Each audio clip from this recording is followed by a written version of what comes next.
Hello everyone, welcome to ANR studios.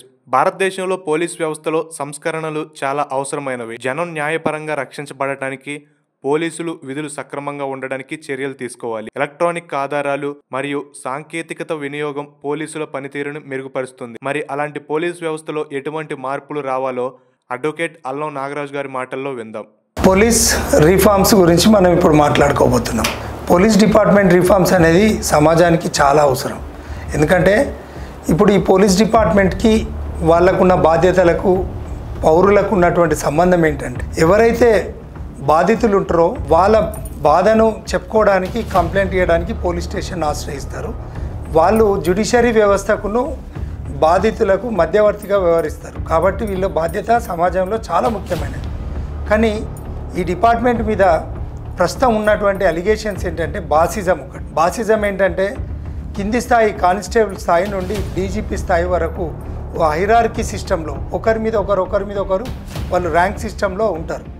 ఆ rank సిస్టంలో ఉన్నటువంటి వారు కానిస్టేబుల్, హెడ్ కానిస్టేబుల్, ఇట్లా ఏఎస్ఐ, ఎస్ఐ, సిఐ, డిఎస్పి, తర్వాత SP, CP, additional DG, DGP, ఇట్లా ర్యాంక్స్ ఉంటాయి. ఒకరి మీద ఒకరు పెత్తనం చెలాయించుకోవడం అనేది పోలీస్ డిపార్ట్మెంట్లో జరుగుతుంది అనేది వాస్తవం. ఈ యొక్క అంశం, ఈ బాసిజం వల్ల ఏంటంటే న్యాయానికి న్యాయం చేసే దిశగా పోలీస్ వ్యవస్థ లేదు అని చెప్పుకోవచ్చు. ఇంకా రెండో విషయానికి వస్తే, వీళ్లకు చట్టాలపైన అవగాహన లోపం ఉండడం. చట్టాలకు లోబడి చట్టబద్ధతగా న్యాయ వ్యవస్థకు వీళ్ళు సేవ చేసే సేవకులు. బాధితుల తరపున వీళ్ళు న్యాయస్థానాలకు వీళ్ళు మీడియేటర్స్గా వ్యవహరిస్తారు. అలాంటి మీడియేటర్స్గా ఉన్నటువంటి వీళ్ళు, ఎందుకంటే న్యాయ వ్యవస్థ నేరుగా ప్రజలకు డైరెక్ట్గా వాళ్ళకు కేసు రిజిస్టర్ చేసే పవర్ ఉండదు. కానీ వీళ్ళు పోలీస్ వ్యవస్థ కేసు రిజిస్టర్ చేస్తుంది, న్యాయ వ్యవస్థకు అనుసంధానంగా ఉంటుంది. కాబట్టి వీళ్ళకి చట్టాలపైన పూర్తి అవగాహన ఉండాలి.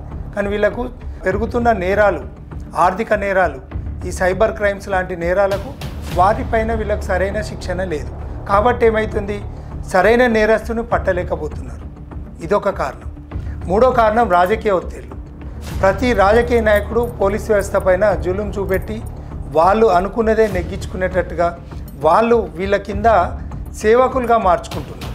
కాబట్టి ఈ న్యాయ వ్యవస్థ పైన, ఈ పోలీస్ వ్యవస్థ పైన నమ్మకం కోల్పోతున్నారు పౌరులు. ఎందుకంటే ఈ పోలీస్ డిపార్ట్మెంట్ అనేది ఒక ఇండిపెండెంట్ ఆర్గాన్గా ఉండాలి. కానీ ఇక్కడ ఏమైంది, గవర్నమెంట్స్ వ్యవస్థ కానీ, ఇంటెలిజెన్స్ వ్యవస్థ కానీ, ఇట్లా పోలీస్ డిపార్ట్మెంట్లో ఉన్నటువంటి ఆర్గాన్స్ అన్నీ కూడా ప్రభుత్వం చెప్పు చేతల్లో ఉండబట్టిగా మరి ఎమ్మెల్యేలు కానీ, ఎంపీలు కానీ, ఇంకా వివిధ రకాల హోదాలు ఉన్నటువంటి ఏదైతే ప్రజాస్వామ్యబద్ధంగా ఎన్నుకోబడ్డ నాయకులకు తొత్తులుగా మారుతున్నప్పుడు ఖచ్చితంగా రాజకీయ ఒత్తిళ్లు జరుగుతుంది. ఈ రకంగా చూస్తే సామాజిక బాధ్యత పట్ల వీళ్లకు అవగాహన లోపం.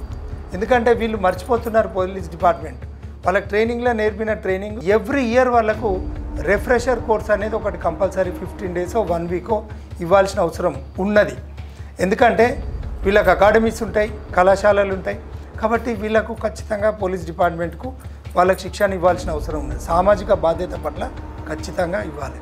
ఎందుకంటే వాళ్ళు ప్రజలకు సేవకులు. ప్రజల సొమ్ము ద్వారా వచ్చే పన్నుల ద్వారా వీళ్ళకు జీతాలు వస్తున్నాయనే విషయాన్ని గుర్తెరిగి ప్రజా శ్రేయస్సు కోసమే వీళ్ళు పనిచేస్తున్నారు అనే విధంగా మనకు చట్టాల పట్ల అవగాహన తెలియజేసేటట్టుగా, అదేవిధంగా చట్టాలను వాళ్ళు దుర్వినియోగం కాకుండా ఉండేటట్టుగా అవినీతి నిరోధక శాఖ ఏదైతే పని ఉన్నదో అలాంటి వ్యవస్థలకు వీళ్లకు ఒక అనుసంధానం ఉండి అవినీతి నిరోధక శాఖ కూడా వీళ్ళపైన ఒక దృష్టి పెట్టాల్సిన అవసరం ఉంది.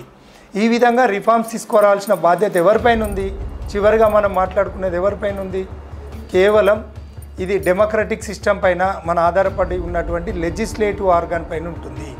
చట్టసభలలో ఖచ్చితంగా, అసెంబ్లీలలో, పార్లమెంట్లో దీన్ని బిల్లు తేవాల్సిన అవసరం ఉంది. ఖచ్చితంగా కఠినతరమైన చర్యలు కూడా తీసుకోవాల్సిన అవసరం ఉంది. పోలీస్ మాన్యువల్ను పాటించినట్లయితే, చట్టాలను సరైన విధంగా అమలుకు తీసుకురానటువంటి ఏ ఆఫీసర్నైనా వాళ్ళు శిక్షార్హులే. చట్టంలో వారికి కూడా, వాళ్ళపైన కూడా కేసులు పెట్టే అధికారము ప్రతి సిటిజన్ ఆఫ్ ఇండియాకు ఉంటుంది.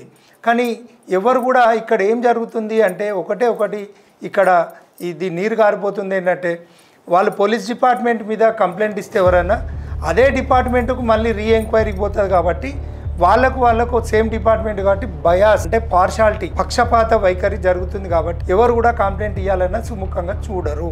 కాబట్టి పోలీస్ డిపార్ట్మెంట్లో రిఫార్మ్స్ అనేది అవసరం. Thank you. Please like, subscribe ANR Studios. Thank you.